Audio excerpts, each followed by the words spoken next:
3 years ago, I was broke. I had a little income, but every month it disappeared so fast that I couldn't even explain where it went. I felt stressed, unorganized, and stuck. But then I started experimenting with a few simple money habits, step by step. I made mistakes. I tried different methods, but slowly I saw a big change. I paid down debt, built savings, and finally started investing for my future. Today, I want to share with you 7 simple steps that completely changed how I manage money. These aren't theories. I've lived them. And if I can do it, you can too. Step 1.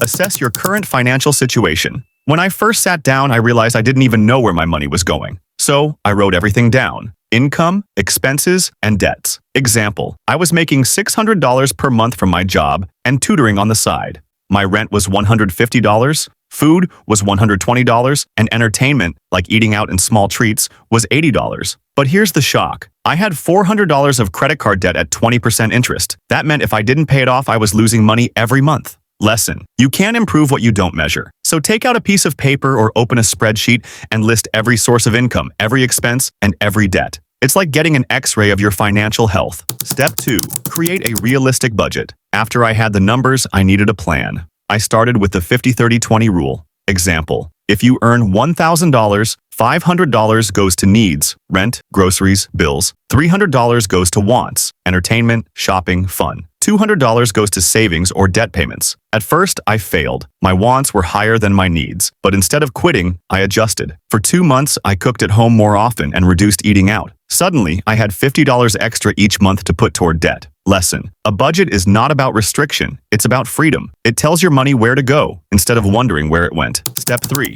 Track your spending. I'll be honest, my first budget lasted only 2 weeks because I wasn't tracking. So I started using a simple notebook. Every time I bought something, even a $1 coffee, I wrote it down. After 1 month, I realized I was spending $40 on random snacks. That was shocking. Example, imagine saving $40 every month. That's $480 per year, almost half of my rent for a month. Lesson: tracking is about awareness. Use an app, spreadsheet, or notebook, but do it daily. Small leaks sink big ships. Step 4. Build an emergency fund. One day, my car broke down and the repair cost $200. Before, I would have borrowed money or used a credit card. But this time, I had an emergency fund. I paid it without stress. Example, start small. Save $500. Even if it's $20 each week, in 6 months, you'll have it. After that, aim for 3 months of living expenses. If your monthly expenses are $400, then $1,200 is your target. Lesson: an emergency fund turns a crisis into just an inconvenience. It gives you peace of mind. Step 5.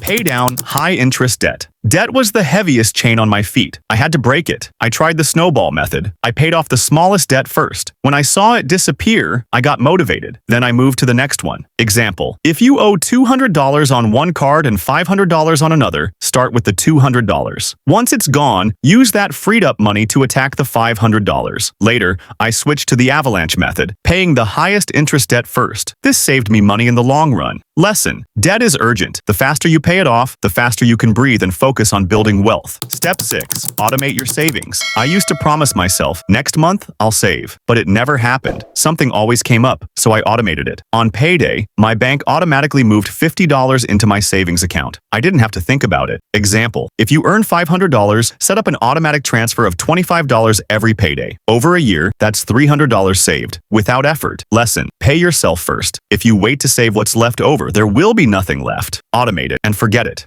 Step 7. Begin investing. Once I had savings and less debt, I wanted my money to grow. I started small, with low-cost index funds. Example, if you invest just $50 a month in an index fund with a 7% return, in 10 years you'll have about $8,600. That's the magic of compound interest. I didn't try to time the market or guess which stock would explode. I just invested consistently. Lesson: don't wait until you're rich to invest. Start now, even with small amounts. Time in the market beats timing the market. So let's recap the 7 steps. 1. Assess your situation. 2. Create a budget. 3. Track your spending. 4. Build an emergency fund. 5. Pay down high-interest debt. 6. Automate your savings. 7. Begin investing. These are the exact steps I use to turn my finances around. They're simple, but powerful. Here's my challenge for you. Today, choose one step and take action. Write down your expenses, start your emergency fund, or set up an automatic transfer. Then comment below and tell me which step you chose. Remember, managing money is not about being perfect.